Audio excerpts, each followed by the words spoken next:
Hey, it's Anne Marie from Organize Me of New York. Ben Franklin said, if you fail to plan, you are planning to fail. Marie and I say, when you plan to fail, you're actually planning for success. Say what? Research shows that those who plan for how they will implement their goals triple their chances of success. We propose that your plan also include how you will handle potential obstacles to your goals.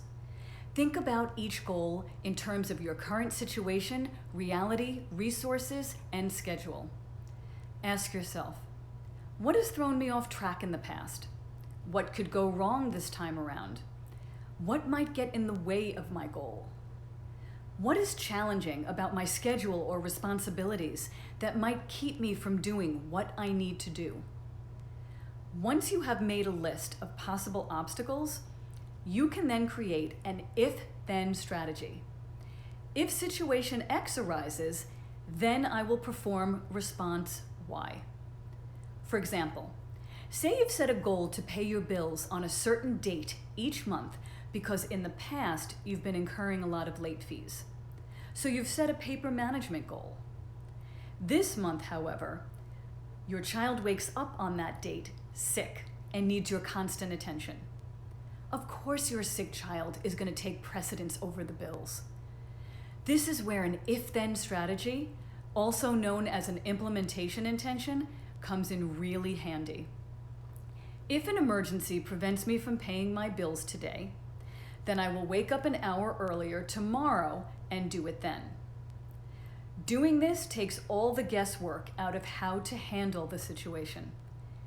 It'll prevent you from getting thrown off when something unexpected comes up, which it will because life. When you have if-then strategies in place, you can just shift to plan B effortlessly and without getting stressed. You'll also be conserving mental energy, which is needed for other decisions we have to make throughout the day. There's also no negativity or defeatist thinking because you know you've got this. Planning to fail is one of the many strategies we teach in our book, Beyond Tidy, Declutter Your Mind and Discover the Magic of Organized Living. It's part of our chapter on goal setting and other tools for your organizing toolbox. Beyond Tidy is available now at all major online retailers. For more information and links to purchase, visit our website at www.organizemeny.com and click on the tab called Our Book. We want you to triple your chances for success. In the comments, tell us what goal you've set, and then tell us, how are you planning to fail? What's your if-then strategy?